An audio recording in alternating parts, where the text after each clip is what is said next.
ආයිබන් ළමයි හැමෝටම සුබ සන්ධ්‍යාවක් ඔක්කොමලට මම ඇහෙනව ඇති කියලා හිතනවා ඔක්කොමලට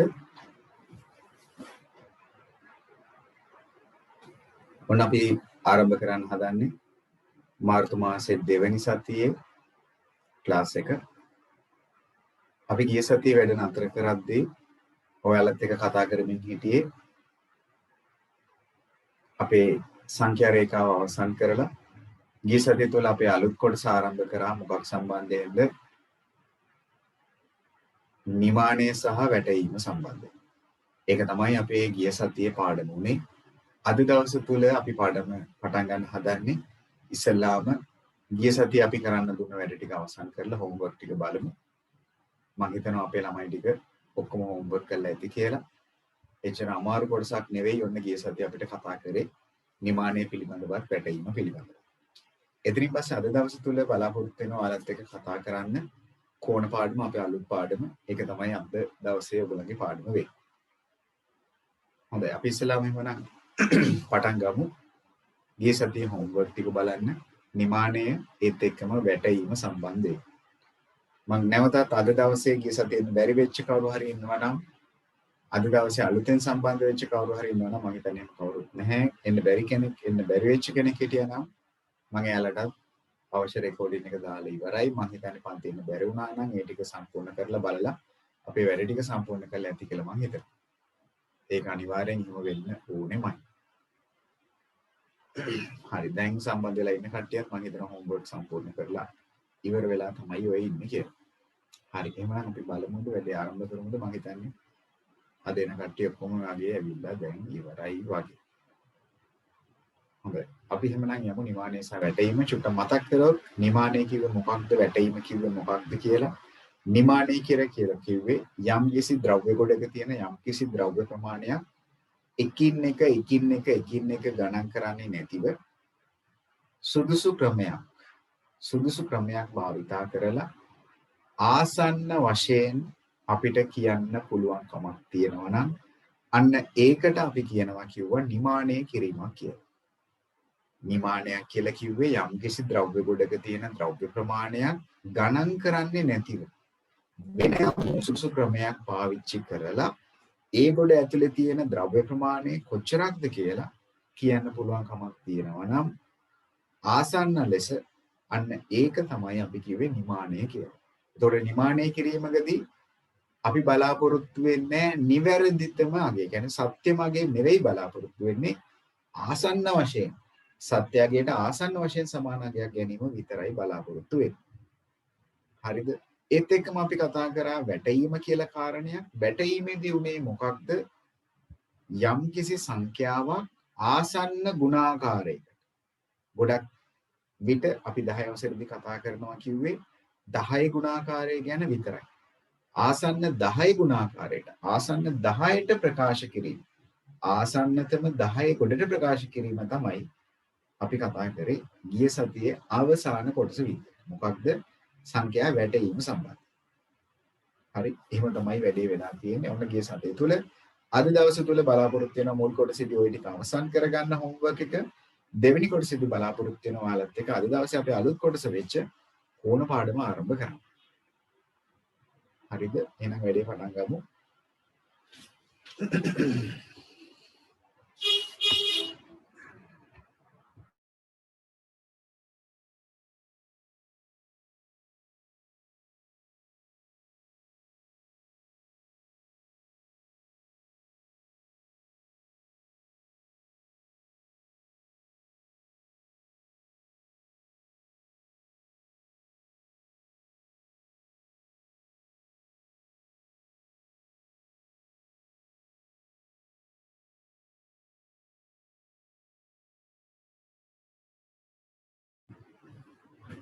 හරි මට ඔයාලත් එක්ක බලන්න තියෙන පළවෙනි කාරණේ මම එදා ඉතුරු වුණා අපිට එක කොටසක් මොකක්ද සංඛ්‍යා රේඛාවේ මට මතක විදිහට එක කොටසක් ඉතිරි වුණා නේද? මට මතක විදිහට මම එක කොටසක් ඉතුරු කරා පිටු අංක 9 ප්‍රශ්න අංක 9 ඉඳලා ඉතිරි වුණාද කොහෙද නේද? නෑ ප්‍රශ්න අංක 9 අනේ ඒ ටික කරා ප්‍රශ්න අංක 9 10 11 කරා අපිට ඉතිරි උනේ පිටු අංක ඔව් අපි කතා කරා පිටු අංක 5 දක්වා පිටු අංක 6 අපිට ඉතිරි වුණා කරන්නනේ හොඳයි පිටු අංක 6 ඉඳලා අපි ඒ ටික අවසන් කරලෙමු සංඛ්‍යා රේඛාවේ කොටසක් අපිට ඉතිරි වෙච්ච නිසා ඒ ටික අපි අවසන් කරලෙමු එතනilla තමයි අපිට බලන්න තියෙන්නේ ඔව් පිටු අංක 6 ඉඳලා තමයි බලන්න තියෙන්නේ යුනාලෝ අපිට මුලින්ම කියනවා ඍණ 5 ඉඳලා ධන 5 දක්වා විහිදෙන සංඛ්‍යා රේඛාවක්. අන්න ඒක නම් ඉතින් චූටි ප්‍රශ්නයක්. එහෙමනේ. සංඛ්‍යා රේඛාවක් හඳින්න කියලා නෑනේ. ඒ කියන්නේ ඍණ 5 ඉඳලා ධන 5ට එක් විහිදෙන. එහෙමනම් සංඛ්‍යා රේඛාව ඇඳගත්තොත් සංඛ්‍යා රේඛාවේ හරි මැද්දේ හිටන් ඉන්නේ බිඳුව. බිඳුවෙන් දකුණු පාසට විහිදෙන සංඛ්‍යා තමයි අපි ධන සංඛ්‍යා කියලා කිව්වේ. ඔන්න ඉතින් ධන සංඛ්‍යා ටික ඇඳගමු.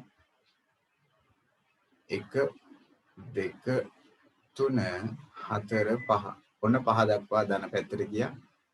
ඒ වගේම ඍණ පැත්තටත් ගියොත්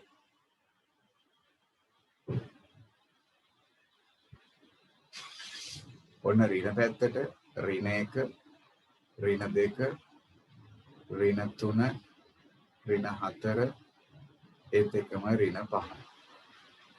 ඔන්න ඍණ පැත්තට විහිදෙන සංඛ්‍යා ටිකක් ලියුවා. ඒක නම් මම හිතන්නේ අපේ කට්ටියට බැරි වෙන්නේ නැහැ. හැමෝටම කරන්න පුළුවන් අවස්ථාවක් ඒක. එහෙමනේ. ඒ කාරණේ හරිනේ. දිනිති ඒක මම හිතනවා හරි ඇති කියලා. ඔව්. ඒක හරි. සනින්දි ඒක හරි ඇති කියලා හිතනවා. ඔව් කොමෙන්ට් ඒක අවුලක් නැහැ. ප්‍රමෝෂ චනාය ඒ ටික අවුලක් නැත. යුනාල් ඒ ටික හරි. හසිනී වැඩ ටික හරි ඇති කියලා හිතනවා එසඳු. සිතුම්ලි වැඩ ටික කරලා ඇති කියලා මම හිතනවා. හොඳයි. ඊළඟට ඔන්න අපිට කියනවා ඒ ඇසුරෙන් පහත වගුව සම්පූර්ණ කරන්නලු. පහත වගුව සම්පූර්ණ කරන්නලු.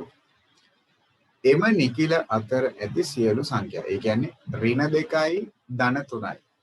ඍණ 2යි ධන 3යි අතර ඇති සියලුම නිකිල ලියන්නලු. එහෙනම් ඍණ 2 මෙයා ධන 3 මෙයා. ඒ දෙක අතර මැද තියෙන්නේ එහෙමනම් හරි ඍණ 2 කියන්නේ මෙයාට ධන 3 කියන්නේ මෙයාට. ඒ දෙක අතර මැද්ද ඒ දෙක ගන්න බෑ. ඒ දෙක අතර තමයි තියෙන්න ඕනේ. එහෙනම් සියලුම නිකිල. එහෙනම් ඍණ 1 බිඳුව ධන 1 ධන 2. මෙන්න උත්තරේ. මෙන්න සියලුම නිකිල අවස්ථා. බලන්නකෝ හරිද කියලා. ඒක මැද්ද තියෙන සියලුම නිකිල. සියලුම නිකිල. හරි නේද? ඔන්න සියලුම නිකිල.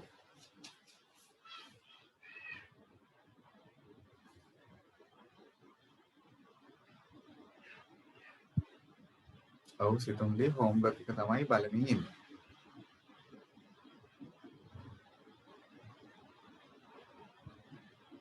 හරි ඊළඟ කාරණේ ඍණ 4 ඒත් එක්කම ධන 1 ඍණ 4යි ධන 1යි ගත්තොත් ඍණ 4ත් ඒත් එක්කම ධන 1යි අතර ගත්තොත් එහෙනම් ඍණ 4යි ධන 1යි මැද්ද තියෙන්නේ ඍණ 3 ඍණ 2 ඍණ 1 බිඳුව සියලුම නිකිලයන් ලියුවා. ඔන්න සියලුම නිකිලයන් ලියුවා. ඔන්න ඍණ 1යි ඒත් එක්කම ධන 1යි අතර. හරි නේද? හොඳයි.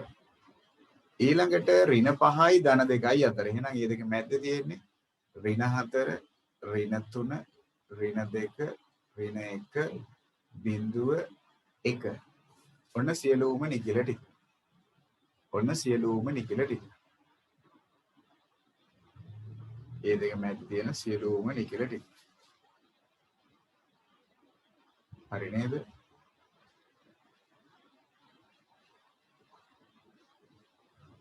ඔන්න සියලුම නිකිල ටික.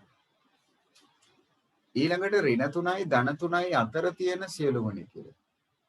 එහෙමනම් ඍණ 3 ගන්න බෑනේ. එහෙනම් ඍණ 2 ඉඳලා ඍණ 1 බිඳුව 1 2. ඔන්න සියලුම නිකිල ටික ලියු. ඔන්න සියලුම නිකිල ටික ලියු. හරිද බලන්නකෝ. ඔන්න ඒ කොටසත් හරි එහෙමනම්. හොඳයි. ඊළඟට ඔන්න කියනවා ඍණ 1 සහ ඍණ 5 අතර. ඍණ 1 සහ ඍණ 5 අතර. එහෙනම් ළමයි ඍණ 1 සහ ඍණ 5 අතර තියෙන්නේ 0 1 2 3 4. ඍණ 1යි ඍණ 5යි අනේ ඍණ 1 සහ ඍණ 5 අතරනේ. අන්න ඒක වැරද්දක් මගේ අතින් වුණා. ඍණ 1 සහ ඍණ 5 අතර. එහෙනම් ඍණ 4 ඍණ 3 ඍණ 2. ඔන්න ඍණ 1 සහ ඍණ 5 අතර. බිංදුව සහ ඍණ 4 අතර. එහෙනම් ඍණ 3 ඍණ 2 ඍණ 1. ඔන්න එතන මැද්දේ තියෙන සංඛ්‍යා ටික.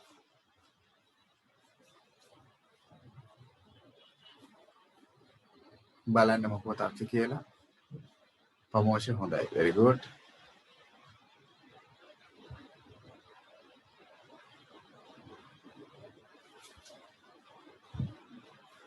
ඔක්කොම ටික හරි හොඳයි. දෙනිති හොඳයි. එසඳු හරි හොඳයි. වැඩේ හරි ගිහලා තියෙනවා. හරි චනාය බලන්න මොකක්ද අපි කියලා. සිතුම්ලි මොකක්ද අපි හරිද?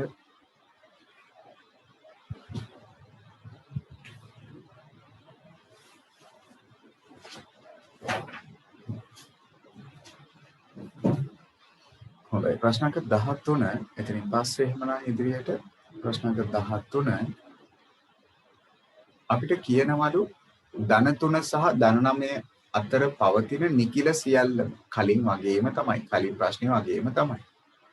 එහෙනම් 3යි 9යි අතරනේ. එහෙනම් 3 ගන්න බෑ. එහෙනම් 4. හරි. ඉසල එකේදී අනුපිළිවෙල වෙනස් වුණාට කමක් නැහැ. ඍණ 3 ඍණ 2 ඍණ 1 කියලා ලියන්නම ඕනේ නැහැ. ඕනනම් ඍණ 1 ඍණ 2 ඍණ 3 අංක මාරු වුණාට කමක් නැහැ. ඒකේ කිසිම අරුබුදයක් නැහැ. මං අනුපිළිවෙලින් ලියුවේ එච්චරයි. එහෙනම් 4 5 6 7 8 වෙන සියලුම නිකිල ටික 3යි 9යි නැතුව 4 5 6 7 8 6 සහ 15 අතර ඇති විශාලතම නිකිලය. එහෙනම් 6යි 15යි අතර මැද තියෙන්නේ ඒ කියන්නේ 7 8 9 10 11 12 13 14නේ. එහෙනම් විශාලතම නිකිලය වෙන්නේ 14. විශාලතම නිකිලය වෙන්නේ 14. කුඩාතම නිකිලය වෙන්නේ 7. 6යි 7යි අතර. බලන්නකෝ හරිද කියලා. 6යි 15යි අතර තියෙන විශාලතම නිකිලය වෙන්නේ 14. කුඩාම එක වෙන්නේ 7. හරි නේද? ඊළඟට ධන 3යි ඍණ 3යි අතර නිකිල සියල්ලම ආරෝහණ. අන්න එතන නම් පිළිවෙලක් කියලා තියෙනවා. අපිට ඕන විදිහට ලියන්න බෑ. එහෙනම් ධන 3යි ඍණ 3යි අතර තියෙන ඒවා ටික පොඩි එකේ ඉඳලා ලොකු එකට ලියුවොත් එහෙමනම් ඍණ 2 පොඩිම කෙනා ඍණ 1 බිංදුව 1 2 බලන්න ආරෝහණ පටිපාටිය හරිද කියලා. 3 ගන්න නම් බෑ. ඍණ 3 ගන්නත් බෑ ධන 3 ගන්නත් බෑ. එහෙමනම් එතන වැරද්දක් වෙලා. මොකද ධන 3යි ඍණ 3යි අතර මැද්දේ තියෙන ඒවා තමයි ගන්න ඕනේ. එතකොට ධන 3 ගන්න බෑ. ඍණ 3 ගන්නත් බෑ. ඒ දෙක මැද්දේ තියෙන සංඛ්‍යා ටික විතරයි ලියන්න පුළුවන්. ඒව ලියන්න පුළුවනොත් ආරෝහණ පටිපාටිය. ඒ කිව්වේ පොඩි එකේ ඉඳලා ලොකු එකට. අපිට ඕන විදිහට ලියන්න බෑ.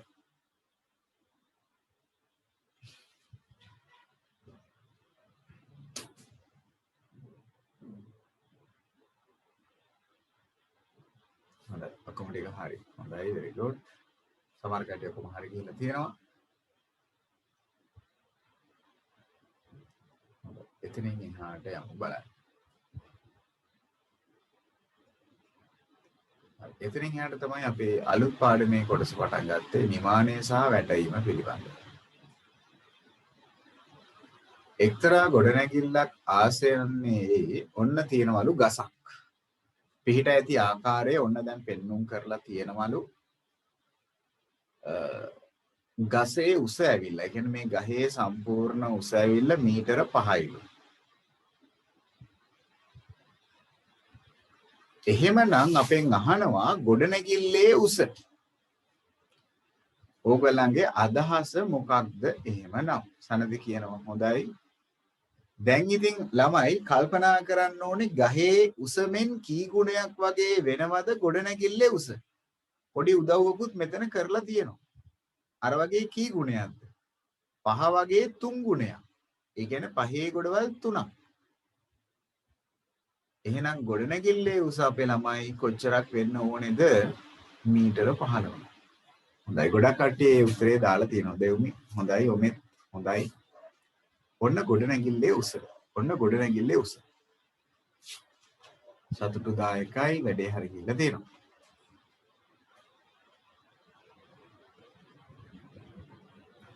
හොඳයි ප්‍රමෝෂ හරි. ඊළඟ ප්‍රශ්නේ.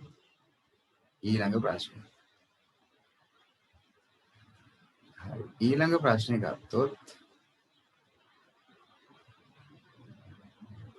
රතු නිල් සහ කහ පැහැති වීදුරු බෝල සම ප්‍රමාණ බැගින් දැමූ ABC බඳුන් 3ක් තියෙනවලු.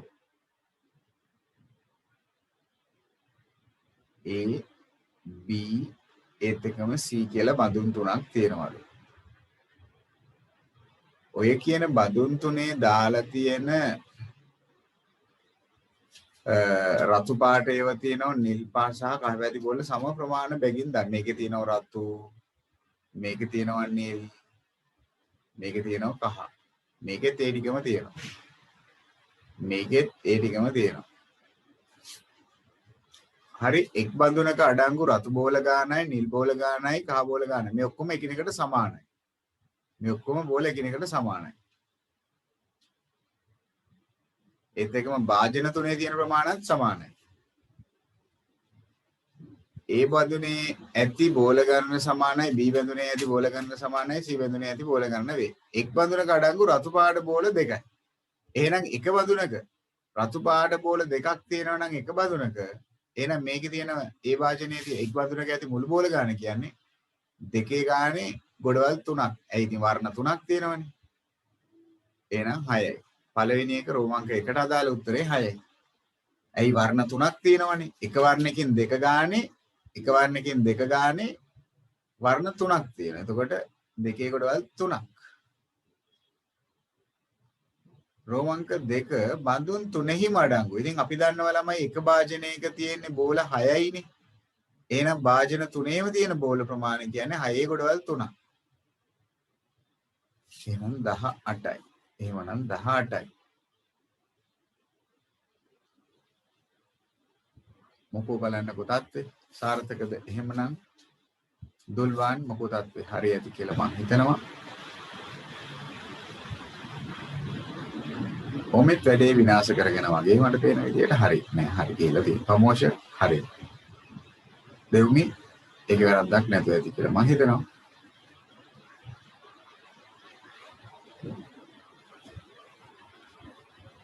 දෙනිති හරි. नेतुकी हरे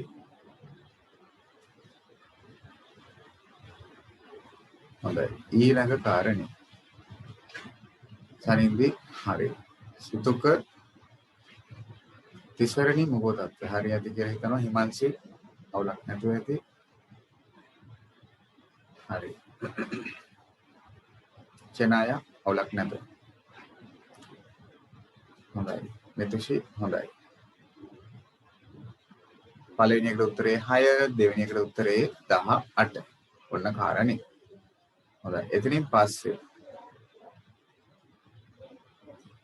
ඊළඟ කාරණේ පිටුවංක 9 අපිට එහෙමනම් රූපේ දැක්වෙන පරිදි හරි රූපේ දැක්වෙන පරිදි අපිට කියනවා කුටීර වෙන් කර ඇති සමචතුරස්‍රාකාර බඳුනක එක් කුටියක සබන් කැට 12යි මේ එක කුටියක තියෙන සබන් කැට 12යි එම බඳුන් සම්පූර්ණයෙන්ම සබන් කැට ඇසිරීමට අවශ්‍ය වෙන හරි එහෙනම් මේ ඔක්කොටම දැම්මොත් හරි අපෙන් අහනවා කොච්චර සබන් කැට ප්‍රමාණයක් ඕනේද? ඉතින් අපි දන්නවා එක කුටීරයක 12ක් තියෙනවා. එක කුටීරයක 12ක් නේ තියෙන්නේ. එතකොට ළමයි කුටීර තියෙනවා 1යි 2යි 3යි 4යි 5යි. මේ පැත්තට 5යි කුටීර 25ක් තියෙනවා නේද? එතකොට එක කුටීරයකට 12 ගානේ කුටීර ඔක්කොම 25ක් තියෙනවා. එහෙනම් කවුරු හරි හෙව්වද 12 ගොඩවල් 25ක්. අන්න හරි. සනින්දි කියනවා හරි. එහෙනම් කොච්චරක් ඕනේද? 300යි. අන්න හරි. එහෙනම් සබන් කැට 300ක් දාන්න අවශ්‍ය වෙනවා. ඉතින් හරි සරල වැඩක් නේ. එකකට 12 ගානේ කුටීර 25ට 12 සරක් 25 වෙන්න ඕන. දිනති හරි.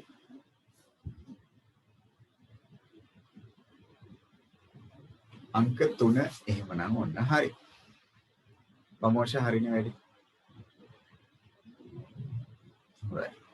ඊළඟ කාරණේ.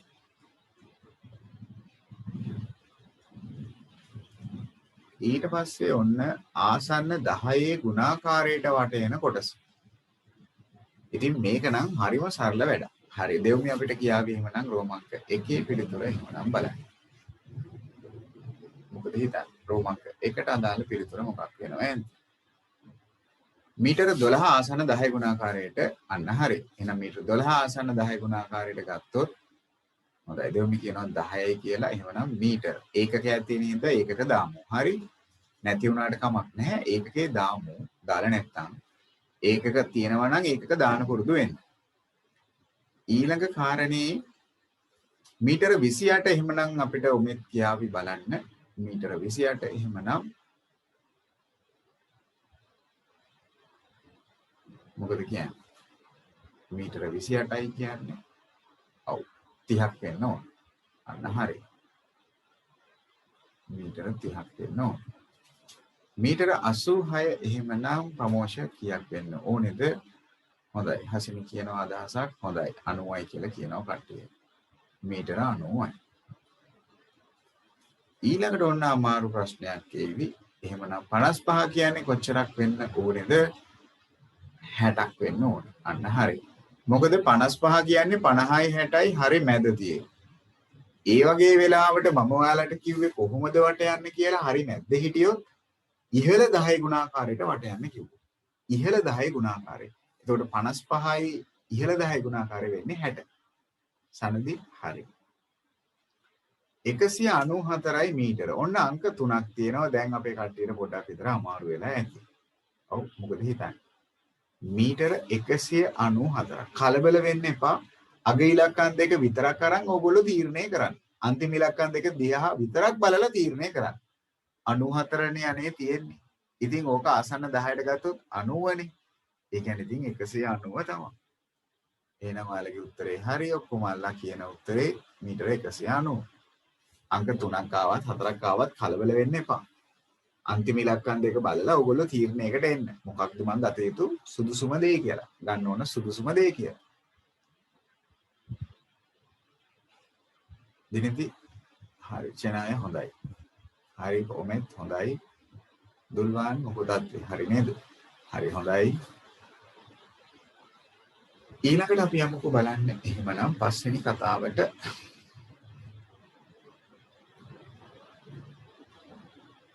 යම් සංඛ්‍යාවක් ඔන්න දැන් කතන්දරේ පොඩ්ඩක් විතර වෙනස් වෙනවා. අපේ ළමයින්ට හිතන්න තියෙන ප්‍රශ්නයක් ඔන්න දැන් දුන්නේ. බලමු කවුරු හරි හරියට හිතලාද කියලා. යම් සංඛ්‍යාවක් ආසන්න 10යි. දැන් සංඛ්‍යාව මොකද්ද කියලා දන්නේ නැහැ. ඔය කියන සංඛ්‍යාව ආසන්න 10ට වැටයූ විට පිළිතුර ඇවිල්ලා 80ක් වෙනවා. පිළිතුර ඇවිල්ලා 80ක් වෙනවා. එහෙමනම් අපේ කට්ටිය එම සංඛ්‍යාවට තිබිය හැකි අගයන්. මොකද අපේ අදහස අපේ කට්ටිය. එහෙනම් මොකක්ද තිබිය හැකි අද මේ අගයන් වෙන්න පුළුවන්. ඔව් සනදී අදහසක් දෙනවා. හොඳයි. මොකද කියන්නේ? මොනවාද තිබිය හැකි අගයන්? දැන් පිළිතුර 80ක් වෙන්න නම් අපිට 81. ඔව් යුනාල් කියනවා 81 තියෙන්න පුළුවන්. ඊට වඩා ඊට කලින් හසින හිතනවා 79 තමයි තියෙන්න පුළුවන් කියලා. නෑ. හොඳයි සිතුම්ලි අක්ක උදව් කළාද? කොහෙද සිතුම්ලිට? මොකද හිතන්නේ? කොතනින්දලද තියෙන්න පුළුවන්? හසින හිතනවා 78 ඉඳලා තමයි තියෙන්නේ කියලා. හසින හිතන්නේ 78 ඉඳලා විතරයි තියෙන්නේ කියලා. චෙනායත් කල්පනා කරනවා 78 ඉඳලා විතරක් වෙන්නේ නැති තියෙන්නේ කියලා. එහෙමද? නැහැ. කීයෙන්ද පටන් ගන්නෙ? 75 පහේ ඉඳලා පටන් ගන්න පුළුවන්. අන්න දැන් කට්ටියට තේරුණා. 75 කිව්වත් අනේ 80ට නෙවට යන්නේ. 76 ගන්නත් පුළුවන්. ඒ යන්නෙත් අපි 80ටනේ. 77 ගන්නත් පුළුවන්. 78 ගන්නත් පුළුවන්. 79 ගන්නත් පුළුවන්. අපි කට්ටිය හිතන ඕන ඔච්චරයි තියෙන්නේ කියලා. 79 වෙනකම් විතරයි තියෙන්නේ කියලා. එහෙම නැත්නම් 80 වෙනකම් විතරයි තියෙන්නේ කියලා. නෑනේ. එතනිනුත් ඉස්සරහට යන්න පුළුවන්. 81 ගන්නත් පුළුවන්. 82 ගන්නත් පුළුවන්. 83 ගන්නත් පුළුවන්. 84 ගන්නත් පුළුවන්. ඉතින් යුනාල් කල්පනා කරන ඔන්න ඔහේ 85ත් අපි ගමුකෝ කියලා. ඔන්න ඔහේ 85ත් ගමු කියලා. මොකද ඔයගොල්ලෝ හිතන්නේ 85 ගන්න නම් බෑ. ඇයි? 85 ගත්තොත් කොහෙටද යන්නේ? 85 ගත්තොත් ඒක වට යන්නේ කීයයි කියලාද? 90යි කියලා. අන්න හරි. ඒ කියන්නේ 90යි කියලා. එහෙමනම් විය හැකි යගයන් ඔන්න ඔය ටික තියෙන්න ඕන. 75 76 77 78 79 කෙනෙක් කියාව ඉතින් ඇයි 80 ගන්න කියලා. 80 ගත්තට වැරද්දක් නැහැ. 80 කියන්නේ වැටියොත් 80මනේ. 80 ඇත්තටම වට යන්න දෙයක් නැහැ. කෙලින්ම 80. ඒ නිසා 80 තිබ්බත් නොතිබ්බත් කමක් නැහැ ඉතින්. 80 ගත්තත් නොගත්තත් කමක් නැහැ ඉතින්. එහෙනම් 75 76 77 78 79 80 ගත්තේ නැතුණාට කමක් නැහැ. ගත්තත් කමක් නැහැ. 81 82 83 84. මෙන්න වැටයුවිට තිබිය හැකි අවස්ථා. හරි නේද?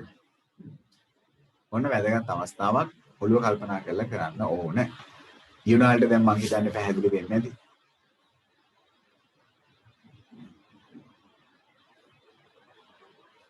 හරි ගියොත්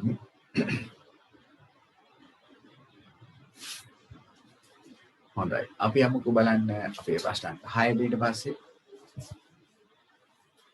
හොඳයි. ප්‍රශ්න 6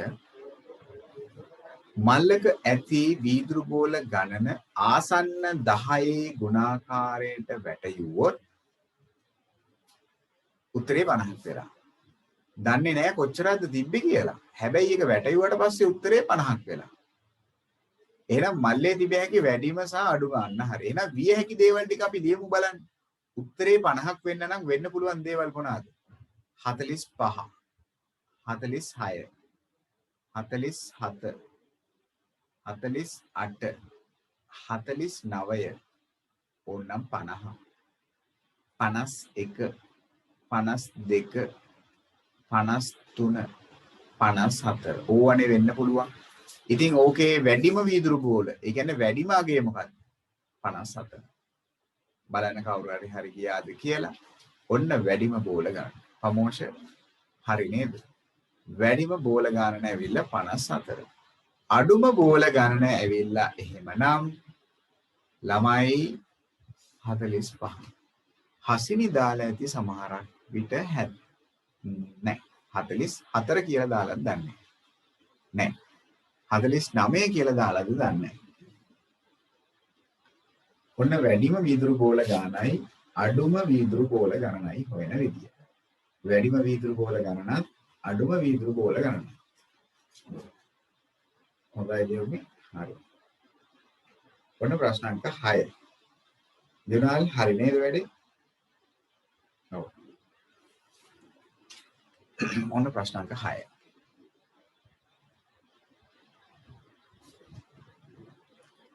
එතනින් පස්සේ අපි යමු බලන්න අංක 7.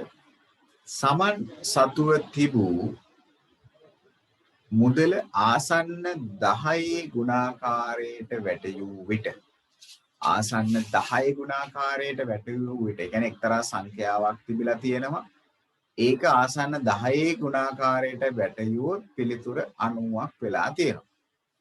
ඔහු සතු මුදලෙන් රුපියල් 3ක් දීලා ටොෆියක් ගැනීමෙන් පසු ඒ කියන්නේ තමන් ගාව තිබ්බ මුදලෙන් රුපියල් 3ක් දෙනවලු. දීලා වැටෙුවට පස්සේ මොකද වුනේ? අන්න දැන් හරි අවුලක් වුණා. මොකක්ද? 80යිලු රුපියල් 3ක ටොෆියක් කෑවොත් එහෙම. එහෙනම් ඔහු සතුව තිබූ මුදල සඳහා ගත හැකි අගයන් මොනවාද? අන්න දැන් එහෙමනම් අමාරු ප්‍රශ්නයක් තියෙනවා. හිතන්න තියෙන ප්‍රශ්නයක්. කවුරු හරි ගත්ත කෙනෙක් ඉන්නවද ඒකට උත්තරේ? හොඳයි. ඒ කියන්නේ ළමයි එක්තරා මුදලක් තිබිලා තියෙනවා. ඒ මුදලෙන් රුපියල් 3ක් දුන්නාට පස්සේ ආපහු වට යනකොට එතකොට වැටෙන්නේ 80යි කියලා. මුලින් තිබ්බ මුදල තිබ්බනම් 90ක් කියලා තමයි වැටෙන්නේ. ඉස්සෙල්ලා අපි හිතමු පළවෙනි අවස්ථාවට එක්තරා මුදලක් තිබිලා තියෙනවා. ඒක වැටයුවාම උත්තරේ 90ක් වෙන්න එපා. එහෙනම් පිළිතුර 90ක් වෙන්න නම් තිබිය හැකි අගයන් මොනවාද? 85 වෙන්න පුළුවන්. එහෙම නේද? 86 වෙන්න පුළුවන්. 87 වෙන්න පුළුවන්. 88 89 90 91 92 93 94 ඕව නේද වෙන්න පුළුවන්. හැබැයි ඔය කියන මුදලින් රුපියල් 3ක් දුන්නොත් දැන් ඔයා ගාව කීයද තියෙන්නේ? දැන් මේවා ඔක්කොම වට යන්නේ 90ට. මේ ඔක්කොම යන්නේ 90ට. මේ ඔක්කොම සංඛ්‍යා යන්නේ 90ට. හැබැයි මෙයා ගාව තියෙන මුදලෙන් 3ක් අඩු කරාට පස්සේ එතකොට දැන් 85ක් තිබ්බ කියලා හිතන්නකෝ. මේකෙන් රුපියල් 3ක් අඩු වෙනවානේ. දැන් එයා ගාව කොච්චරද තියෙන්නේ? 82යිනේ. එහෙම නේද? මෙතනින් 3ක් අඩු කරා කියලා හිතන්නකෝ. එතකොට දැන් මෙයාට තියෙන්නේ 83යිනේ. මෙයා ගාව 3ක් අඩු කරා කියලා හිතන්නකෝ 84යිනේ. මේකෙන් 3ක් අඩු කරා කියලා හිතන්නකෝ 85යිනේ. මේකෙන් 3ක් මේකෙන් 3ක් මේකෙන් 3ක් ඔය විදියට රුපියල් 3 ගානේ අඩු වුණොත් මෙතන 86 87 88 89 90 91 එතකොට ළමයි දැන් රුපියල් 3ක් අඩු කරාට පස්සේ නාගේනේ මේ දැම්මේ. එතකොට මෙන්න මේක මේ තුන් දෙනාම වැටෙන්නේ කීයයි කියලා 82 83 84 මේක වැටෙන්නේ කීයයි කියලාද පුළුවන් නම් කියන්නකෝ බලන්න.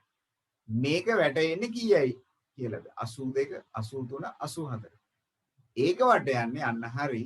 ඒක වට යන්නේ අපි කීයයි කියලාද 80ට. මේව යන්නේ 80ට. හැබැයි මේ ටික 85 ඉඳලා ඉහළට ඒව යන්නේ 90යි කියලා. ඒව යන්නේ 90යි කියලා. ඉතින් එයාලා අපිට කියන්නේ මා ළඟ තිබ්බ මුදලෙන්, ඒ කියන්නේ සමන් සතුව තිබ්බ මුදලෙන් මුලින් තියෙනකොට වැටෙන්නේ 90යි කියලා. ඒ කියන්නේ අනිවාර්යයෙන්ම මේ අගයන් අතරින් එකක්. පැහැදිලිද? මේ අගයන් අතරින් එකක්. හැබැයි ඊළඟට කියනවා එයා ළඟ තිබ්බ මුදලෙන් 3ක් දුන්නට පස්සේ එතකොට එන සංඛ්‍යාව වැටෙන්නේ 80යි. ඒ කියන්නේ මෙන්න මේ ටික නේද? ඒ කියන්නේ මෙන්න මේ ටික නේද? මේ අගයන් වෙන්න බෑ නේද? මොකද මේ අගයන් වලින් වැටෙන්නේ 90යි කියලානේ. එහෙනම් මේ තුන ලබා දෙන්න නම් ඔහු ගාව මුලින් තිබ්බ මුදල් වෙන්නේ මොනවාද? මේ තුන නේද? මුලින් මෙන්න මේ මුදල් තුන තිබ්බොත් නේද 90ට වැටෙන්නේ. ඒකෙන් 3ක් අඩු කරාට පස්සේ ඉතිරි වෙන මේ අගයන් තුන තිබ්බොත් නේද 80ට වැටෙන්නේ. එහෙනම් මොකක්ද පිළිතුරු වෙන්නේ ඔහු ළඟ තිබූ මුදල සඳහා? එහෙනම් ඔහු ගාව තිබූ මුදල් සඳහා වෙන්න පුළුවන් 85. එහෙම නැත්නම් 86. එහෙම නැත්නම් රුපියල් 87. මේ අගයන් අතරින් ඕනෑම එකක් ඔහු සතුව තියෙන්න පුළුවන්. අපි කෝකටත් හිතෙන් හදලා බලමු. 85ක් එයා ගාව තිබ්බනම් ඕක ආසන්න 10ට වැටයුවා නම් 90යි කියලා නේද අපි කියන්නේ. හරි නේද? ඒ වගේම ඒකෙන් රුපියල් 3ක ටොෆි කෑවා නම් දැන් එයා ගාව ඉතුරු වෙන්නේ 82යි නේද? 82 වට යන්නේ අපි කීයයි කියලාද? 80යි කියලා නේද? ඉතින් ඒක නේද ඒගොල්ලෝ බලාපොරොත්තු වෙන්නේ අපේ. හිතන්න අපි ගාව තිබ්බේ 86ක් කියලා. ඒකෙන් රුපියල් 3ක ටොෆි කනවා කියලා. දැන් 86 නම් ඒක වැටෙන්නේ 90යි කියලා. හිතන්නකෝ ඒකෙන් රුපියල් 3ක ටොෆි කෑවා කියලා 86ක් තිබ්බා. 3ක ටොෆි කෑවා. එහෙනම් දැන් මගේ ගාව කීයද තියෙන්නේ? 83යි නේද? 83යි නේද? 83 වට යන්නේ කීයයි කියලා? 80යි කියලා නේද? හරි නේද? එනව නේද? හිතන්නකෝ මගේ ගාව තිබ්බේ 87යි. ඒකෙන් රුපියල් 3ක ටොෆි කෑවා. දැන් මගේ ගාව ඉතුරු කීයද? 84යි. 84 වැටෙන්නේ කීයයි කියලාද? 80යි කියලා නේද? අවුලක් නැහැ නේද? හිතන්න මගේ ගාව තිබ්බේ රුපියල් 88ක් කියලා. ඒකෙන් 3ක ටොෆි කෑවොත් මගේ ගාව ඉතුරු වෙන්නේ කීයද? 85යි. 85 වැටෙන්නේ කීයයි කියලාද? 80යි කියලාද? යුනාල් මොකද හිතෙන්නේ? 85 වැටෙන්නේ 80යි කියලාද? 85 කියන සංඛ්‍යාව වැටෙන්නේ 80යි කියලාද? නැහැ නේද? 85 වැටෙන්නේ කීයයි කියලාද ඔමෙ? ඊට ඉහළ පූර්ණ සංඛ්‍යාව. ඉහළ 10 ගුණාකාරය 90යි කියලා. ඒගොල්ලෝ කියන්නේ 80ට යන්න ඕනේ කියලානේ. එහෙනම් තිබිය හැකි ඔහු සතු මුලින් තිබිය හැකි මුදල් වෙන්නේ 1.85 1.86 1.87. ඕකයි කාරණේ. හොඳයි දෙන්නෙක් තුන් දෙනෙක් විතර හරි ගිහිල්ලා තියෙනවා වැඩි. ගොඩක් කට්ටියට වැඩේ බැරි වෙලා තියෙනවා. ඔන්න කාරණේ පොඩ්ඩක් නෝට් කරගන්න.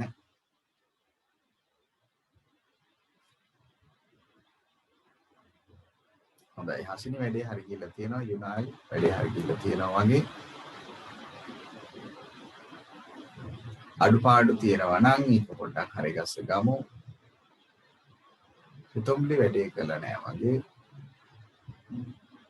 සිතාර වැඩේ කරන්නේ නැති කියලා මම හිතනවා. හරි කමක් නැහැ මේක ටිකක් අමාරු ප්‍රශ්නයක්. තිසරණි වැඩේ කරන්නේ නැති කියලා මම හිතනවා.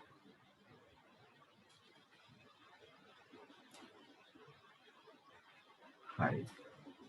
හොඳයි හිතොම්ලි.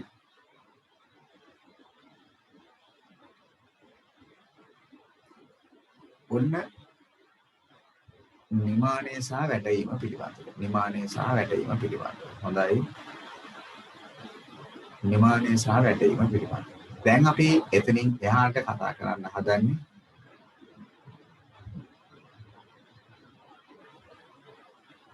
හරි කමක් නැහැ. ගත්ත විදිය අපේ කට්ටියට පැහැදිලි වෙනවා නම් එච්චරයි වෙන්න ඕන. මම අර පැහැදිලි කිරීම තමයි වෙන්න පුළුවන් අගයන් ටික ඔක්කොම ලියලා ඒ අගයන් අතරින් විය නොහැකි ඒවා ටික කපලා අයින් කරලා ගත්තා. වෙන්න පුළුවන් අගයන් සියල්ලම ලියලා ඒ අනුව විය නොහැකි අගයන් ටික කපලා විය හැකි අගයන් ටික හෙව්වා අපි. ඔන්න මුලින් එයා ගාව තිබිය හැකි මුදල් ප්‍රමාණය. අවසානයේ තියෙන මුදල් ප්‍රමාණය නෙවෙයි. ඒ කියන්නේ ටොපික් ආවට පස්සේ ඉතුරු ගාන නෙවෙයි.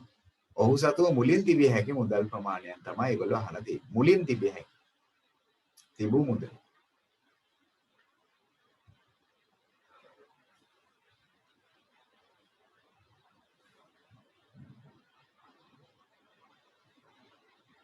හරි අද දවසේ එහෙමනම් අපේ ඊළඟ වැඩපිළිවෙල ආරම්භ කරමු. මාතෘකාව දින දාලා වැඩ පටන් ගන්න කෝණ.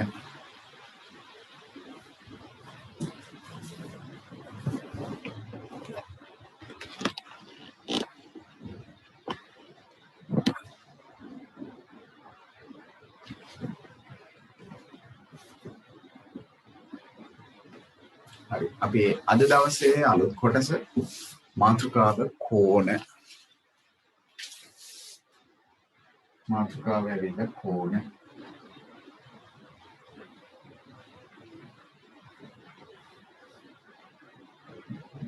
කෝණ පාඩම තමයි අද දවසේ කියලා දෙන්න හදන්නේ. කෝණ පාඩම ගැන කතා කරන්න ප්‍රථමයෙන් මුලින්ම මම මතක් කරුවොත් මොකක්ද සරල රේඛා ඛණ්ඩයක් කියන්නේ කියලා. සරල රේඛා ඛණ්ඩයක් කියලා. ළමයි සරල රේඛා ඛණ්ඩයක් කියන්නේ අපි ගොඩක් ඔක්කොමලට පැහැදිලි කරන්න කිව්වනම් ඇද නොවන ඉරක්. මම ඔක්කොමලට තේරෙන භාෂාවෙන් කිව්වොත් ඇද නැති ඉරක් සරල රේඛා ඛණ්ඩයක්. හරි සරල රේඛා ඛණ්ඩයේ දෙපැත්තෙන් අපි මේ රේඛා ඛණ්ඩය නම් කරනවා. මේකට අපි කියන්නේ AB රේඛාව කියලා. AB ඒ අකුරු දෙක ලියන්නේ එකට කමා දාන්නේ AB සරල රේඛාව කියලා. එහෙම නැත්නම් AB සරල රේඛා ඛණ්ඩය කියලා. AB සරල රේඛා ඛණ්ඩය කියලා. AB සරල රේඛා ඛණ්ඩය කියලා. AB සරල රේඛා ඛණ්ඩය. සරලව කිව්වොත් ඇද නැති ඉර. අපි ඉගෙන ගත්ත මතකද සරල රේඛා සහ වක්‍ර රේඛා කියලා ආකාර දෙකක්. සරල රේඛා සහ වක්‍ර රේඛා. ඇද තියෙන ඒවා තමයි වක්‍ර. ඒවා කෙලින් ඉරි නෙවෙයි. මේ කෙලින් ඉර. එතකොට සරල රේඛා ඛණ්ඩය මුලින්ම තේරුම් ගන්න ඕනේ. මේකට අපි කියන්නේ AB සරල රේඛා ඛණ්ඩය කියලා. මෙන්න මේ කියන සරල රේඛා ඛණ්ඩ දෙකක් ගත්තොත් ඔය කියන සරල රේඛා ඛණ්ඩ දෙකක් අතර තමයි අන්න අපි මේ කතා කරන්න හදන කෝණය කියන එක පිහිටා.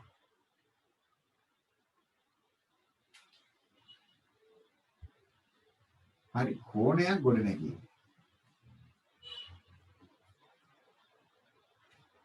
ළමයි කෝණයක් ගොඩනැගෙන්න නම් අර කිව්ව විදියට රේඛා ඛණ්ඩ දෙකක් එකිනෙක හමු වෙන්න ඕන.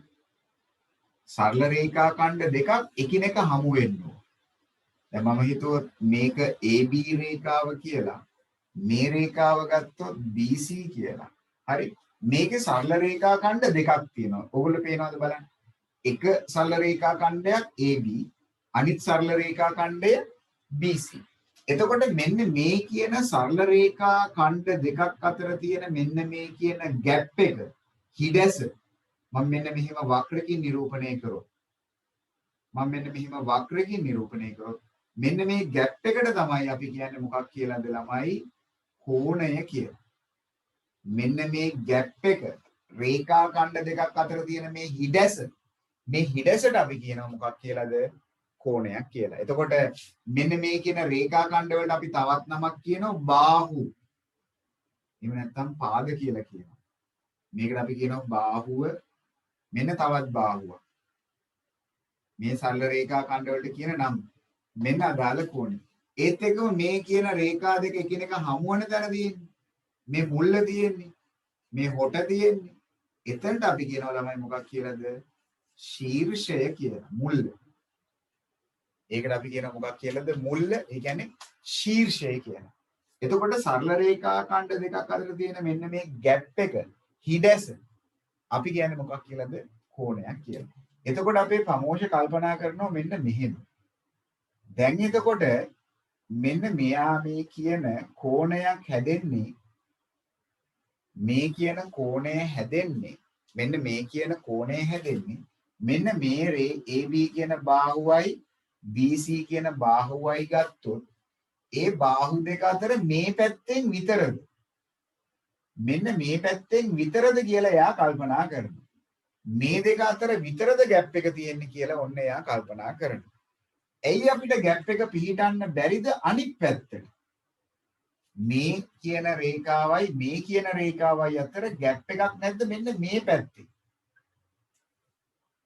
දැන් අපි මේ රේඛා දෙක අතර ළමයි හිඩසක් මේ පැත්තට තිබ්බනේ. එතකොට තව කෙනෙක් කල්පනා කරනවා ඇයි ඉතින් මේ පැත්තට විතරද හිඩසක් තියෙන්නේ මෙන්න මේ පැත්තට හිඩසක් තියෙන්න බැරිද? එතකොට මේ හිඩසට වඩා මේ හිඩස මොකද වෙලා තියෙන්නේ?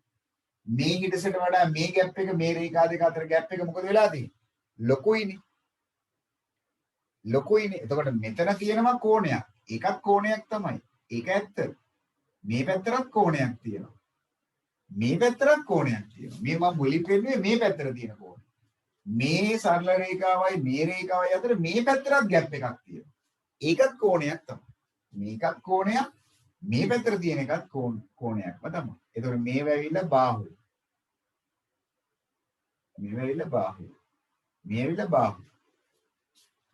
එහෙනම් ඔන්න තේරුම් ගන්න කෝණයක් ගත්තොත් ඕනෑම සරල රේඛා දෙකක් එහෙම නැත්නම් සරල රේඛා ඛණ්ඩ දෙකක් එකිනෙක හමු වීම අනිවාර්යෙන් රේඛා දෙක එකිනෙක හමු වෙන්න ඕන. ඒ හමු වන ලක්ෂ්‍යය තමයි මම කිව්වේ මුල්ල. ඒ කියන්නේ ශීර්ෂය කියලා. රේඛා දෙකක් එකිනෙක හමු වීමෙන් එම රේඛා දෙක අතර පිහිටන පරතරය තමයි අපි කියන්නේ සරලව මොකක් කියලාද? කෝණයක් කියලා. සරල රේඛා දෙකක් එකිනෙක මුණ ගැස්සෙන තැන ගොඩ නැගෙන ඒ හිඩැස ඒ ગેප් එකට අපි කියන මොකක් කියලාද? කෝණයක් කියලා. එතකොට මේ කෝණය ඒ රේඛා දෙක අතර එක් පැත්තකින් මෙහෙම පිහිටන්නත් එහෙම නැත්නම් අනිත් පැත්තෙන් පිහිටන්නත් පුළුවන්. දෙපැත්තටම කෝණයක් හැදෙන්න පුළුවන්. ඒ කෝණේ ප්‍රමාණය මත ඒ කෝණයට විශේෂ නමක් අපි යෝජනා කරනවා. ඒ විදිහට කෝණාකාර ගැන තමයි මේ පාඩමේදී ඉගෙන ගන්න. ඒ කියන්නේ මෙන්න මේ තියෙන පරතරේ ગેප් එක තියෙනවනේ. ඒ ગેප් එකේ සයිස් එක අනුව එක එක ප්‍රමාණ වලට එක එක නම් දෙනවා. ඒක තමයි සරලව මේ පාඩමේදී ඉගෙන ගන්න තියෙන්නේ. කෝණ වර්ග පිළිබඳව. මුලින්ම මොකද්ද සරල රේඛාවක් කියන්නේ? ඇද නැති ඉරක්. හතේ පන්තියට ගියාට පස්සේ අපි මීට වඩා හොඳ අර්ථ දැක්වීමක් කරනවා. අපිට සරලව මේ අවුරුද්දේදී කතා කරන්න තියෙන්නේ ඇද නැති ඉරක්. සරල රේඛා ඛණ්ඩයක් කියන්නේ මොකක්ද? ඊළඟට කෝණයක් කියන එක පිළිබඳව. හරි. අර කිව්ව සරල රේඛා ඛණ්ඩ දෙකක් එකිනෙක මුණ ගැසීම තුලින් මේ මුණ ගැසෙන මේ පරතරේ මේ හිඩැස අපි කියනවා කෝණයක් කියලා. ওই ටික තමයි කෝණ පාඩමේ ආරම්භක කොටස. ඇති ලොකු කාරණයක් නෑ. මොකක්ද රේඛාවක් කියන්නේ? මොකක්ද කෝණයක් කියන්නේ? පැහැදිලිද? දැන් ඕගොල්ලෝ හිතන්නකෝ මෙහෙම ඕගොල්ලන් ඉන්න කාමරේ බලන්නකෝ ජනේලයක් තියෙනවා නම් ඒ ජනේල ඔළුව අස්ස දිහා. ඒකේ බලන්නකෝ දැන් හිතන්න ජනේල් උළුවස්ස ගත්තොත් මෙන්න මෙහෙම. ඔය කියන උළුවස්ස තියෙනවා නම් මේ කියන සිරස් අතර තියෙන මෙන්න මේ කොටස තිරස් අතරනේ තියෙන්නේ. එතකොට මේ සිරස් උළු අහුවයි මේ තිරස් අතර තියෙන එකයි ගත්තොත් මේ දෙක අතර ગેප් එකක් තියෙනවද නැද්ද බලන්න. ඕගොල්ලන්ගේ අදහස මොකක්ද? ඒ දෙක අතර ગેප් එකක් තියෙනවද නැද්ද? ඒ දෙක අතර ગેප් එකක් තියෙනවද නැද්ද? මේ කියන රේඛාවයි මේ කියන උළුවස්සයි අතර ગેප් එකක් තියෙනවද නැද්ද? ગેප් එකක් තියෙනවා නේද? අන්න ඉතින් එතන තියෙන්නේ තනේ කෝණයක් තමයි. ඉතින් මේ තියෙන්නේ කෝණයක් තමයි. ඒ දෙක අතර කෝණයක් තියෙනවා. හිතන්නකෝ දොර. එතන දොරේ මුල්ල බලන්න. එතනක් තියෙනව නේද මෙහෙම රේඛා ඛණ්ඩ දෙකක් අතර ગેප් එකක්. අන්න එතනක් තියෙන්නේ කෝණයක් තමයි. ඒ ඔක්කොම කෝණ. මේ අපිට එදිනෙදා දක්නට ලැබෙන සෑම තැනකම දැන් මේ හිතන්න වයිට් බෝඩ් එකේ හිතන්න.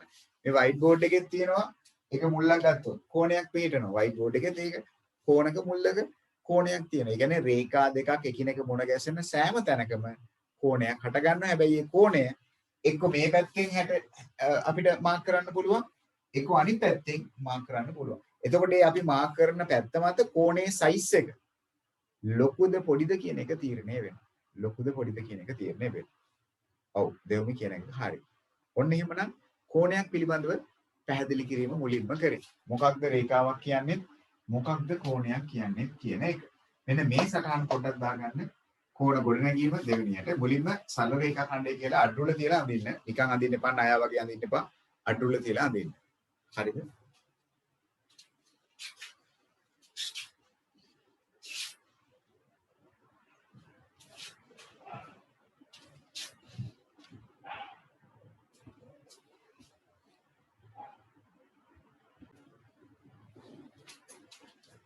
හරිනේ කටිය ලියලා ඉවරයිනේ ප්‍රොමෝෂන්.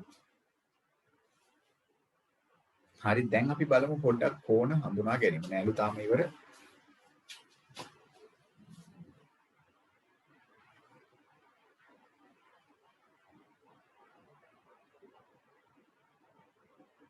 දැන් කෝණේ කියන කාරණාව කොතනද හැදෙන්නේ කියන එක පිළිබඳව යම් අදහසක් ඔයගලන්ට ඕන දැන් තියෙනවා. දැන් අපි පොඩ්ඩක් බලමු කෝණ හඳුනා ගන්න පුළුවන් වේද කට්ටියට කියලා. මෙතන කෝණයක් තියෙනවද නැද්ද කියන එක ඔයගලන්ට හඳුනා ගන්න පුළුවන්ද බැරිද කියලා බලමු. අච්චු පොතේ චූටි වැඩක් තියෙනවා. ඉස්සෙල්ලා අපි ඒක බලලා ඉමු. මෙන්න මේකයි බලන්න තියෙන්නේ.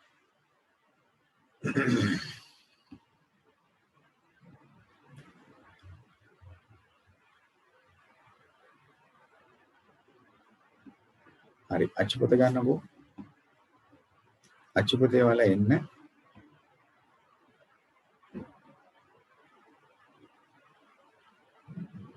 කෝණ පාඩමේ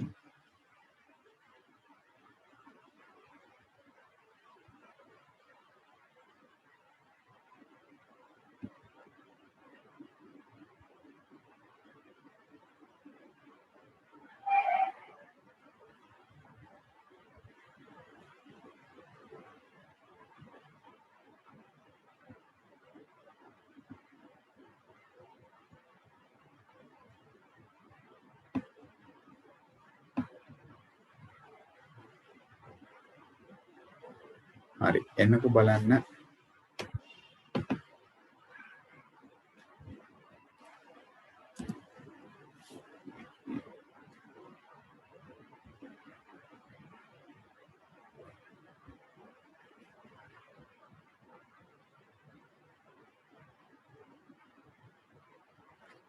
හරි කෝණ හඳුනා ගැනීම යටතේ ඔන්න ඒ කාරණා ටික අපි කතා කරා. හරි ඔයගොල්ලෝ එන්නකෝ බලන්න. පිටු අංක 95 පිටු අංක 95 හරි පිටු අංක 95ට එන්නකෝ. නෑ 95 නේ පිටු අංක 85 පිටු අංක 86ට එන්නකෝ.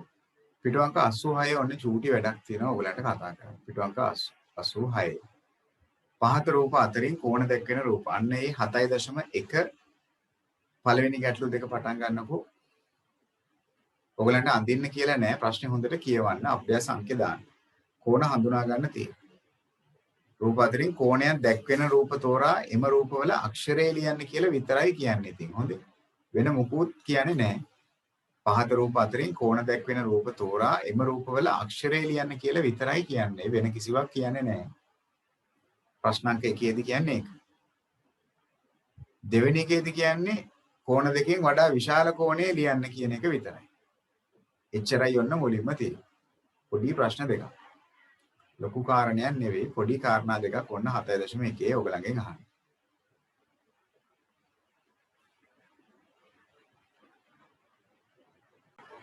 හොඳයි 7.1 පළවෙනි එක. එහෙනම් මොනවාද? පහත රූප අතරින් කෝණ දැක්වෙන රූප වෙන්නේ. ඒවායේ අක්ෂරයන් වෙන්නේ මොනවාද එහෙමනම්? පළවෙනි එක ගන්න පුළුවන් නේද? එතන කෝණයක් තියෙනවා. ඒ රූපේ ගන්න පුළුවන්. B එක ගන්න බෑ. ඒ රේඛා එකිනෙක හමු වෙලා නැහැ. C එක ගන්නත් පුළුවන් එකිනෙක හමු වෙලා තියෙනවා. D එකත් එකිනෙක හමු වෙලා නැහැ. කෝණයක් හැදෙන්නේ නැහැ. E එක ගන්න පුළුවන්. මේ පැත්තට තියෙන මේ රේඛා දෙක හමු වෙලානේ. එහෙනම් A ගන්න පුළුවන්, C ගන්න පුළුවන්, E ගන්න පුළුවන්. කොහොම හරි රේඛා දෙක එකිනෙක හමු වෙන්න ඕනේ. දැන් මේ D අවස්ථාවත් B අවස්ථාවේ රේඛා දෙක එකිනෙක හමු වෙලා නැහැ. ඒ නිසා ගන්න බෑ. එහෙනම් පළවෙනි එකට උත්තරේ A අකුරයි C අකුරයි E අකුරයි. ඒකේ අරුබුදයක් නැතුව ඇති කියලා හිතනවා. හැමෝම එක නම් හරි ඇති කියලා හිතනවා. ඊළඟට ඔන්න අපිට කියනවා ඒක හරිනේ. ACE. ඊළඟට ඔන්න අපිට දෙවෙනි අවස්ථාවේදී පහත එක් එක් අවස්ථාවේ දක්වා ඇති කෝණ දෙකෙන් විශාල කෝණය තෝරා ඊට අදාළ අක්ෂරය. ඔයගලන්ගේ ඇස් පේනවාද කියලා බලන්නයි ඒගොල්ලෝ ඔන්න ඔය කාරණේ දීලා තියෙන්නේ. මොකද හිතන්නේ රෝමාංක 1 මේ කෝණ දෙකෙන් මේ කෝණෙද ලොකු මේ කෝණෙද ලොකු. A අකුරද B අකුරද? මොකද හිතන්නේ? A අකුරද ලොකු කෝණය හැදෙන්නේ B අකුරේද? පළවෙනි එක ඔව් A අකුරේ. පළවෙනි එකට උත්තරේ එහෙමනම් ඒ ඉතින් බැලුමට පේනවා මෙතන ગેප් එක වැඩි මෙතන ગેප් එක අඩුයි. එහෙනම් වැඩි ગેප් එකක් තියෙන්නේ A. ඊළඟ එක ගත්තොත් Aද Bද කියලා හිතමුකෝ. මෙතන ગેප් එක අඩුයි මෙතන ગેප් එක ලොකුයි නේ වැඩිනේ. එහෙනම් එතන උත්තරේ A. තුන්වෙනි කතාව ගත්තොත් මෙතන ગેප් එකයි මෙතන ગેප් එකයි ගත්තොත් ඒක නම් ටිකක් අමාරුයි නේද? මොකද ඔයගොල්ලෝ හිතන්නේ කොයි එකද වැඩි? එතන නම් ළමයි B එක තමයි වැඩි නේද මේ? මෙතන දිග ඇරලා තියෙන ප්‍රමාණය වැඩි මෙතන තියෙන ગેප් එක අඩුයි. මෙතන තියෙන්නේ අඩු ગેප් එකක්. මෙතන මේ වක්‍ර දිග පොඩි මෙතන මේ වක්‍ර දිග ලොකුයි අරකට වඩා. ඒ නිසා B එක තමයි එතනට නම් වැඩිම විශාල කෝණයක් පේන්නේ. මේකට වඩා මේක ලොකුයි. හොඳට බැලුවොත් ඔයගලන්ට තේරෙයි ඒක. රෝමාංක 4 හරි නේද? A එකට A ඒ කියන්නේ රූපාංක 1ට A රූපාංක 2ට ඒත් A රූපාංක 3ට B.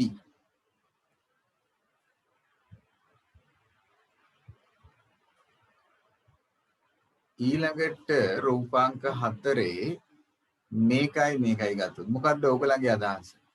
මෙතන තියෙන ગેප් එක මෙච්චරයි. මෙතන තියෙන ગેප් එක මෙන්න මෙච්චරයි. එහෙනම් මොකක්ද එතන? එතනත් ළමයි ඉතින් B තමයි. මේ පැහැදිලිව පේනවා මේක ගොඩාක් ලොකුයි. මෙතන පොඩි. මීට වඩා ලොකු පරතරයක් ગેප් එකක් මෙතන තියෙනවා මේ. මෙච්චර වක්‍ර දිගක් තියෙනවා. මේකේ තියෙන්නේ මෙච්චරයි වක්‍ර දිග. වක්‍ර දිග පොඩි. ඒ නිසා B එක තමයි විශාල. ඔන්න ඕක තමයි මුලින්ම ඔයගලගේ කෝණ හඳුනා ගැනීමේ අවස්ථාව. කෝණයක් හරියට දැක්කට පස්සේ මෙතන තියෙනවද නැද්ද කියලා හඳුනා ගන්න හැකියාවක් ඔයාලට දැන් තියෙන්න ඕනේ. දැන් අපි යමු බලන්න හරි කෝණය හඳුනා ගන්න වඩා විශාල කෝණය හඳුනා ගන්න යම් අදහසක් දල අදහසක් කට්ටියට තියෙනවා දැන්.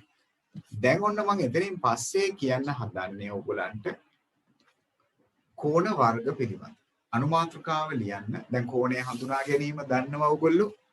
වඩා විශාල කෝණය හොයන හැටි ගැන අවබෝධයක් දැන් තියෙනවා. ඒත් එක්කම කෝණයක් ගොඩනැගෙන නම් සරල රේඛා ඛණ්ඩ දෙකක් ඕනි කියන විත්‍යත් ඔයාලා දන්නවා. ඒ රේඛා ඛණ්ඩ දෙක අතර තියෙන පරතරය තමයි කෝණය කියලා කියන්නේ කියලා ඔයගොල්ලෝ දැන් දන්නවා.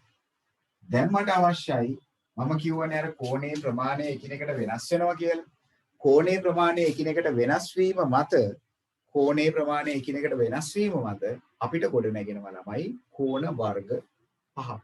අන්නේ කෝණ වර්ග 5 ගැන තමයි දැන් ඊළඟට ඔයාලට පැහැදිලි කරන්න හදන්නේ. කෝණ වර්ග පහක් තියෙනවා. ඒ කෝණ වර්ග පහ මොකක්ද කියන එක ගැන තමයි දැන් ඔයාලට මම කියන්න හදන්නේ.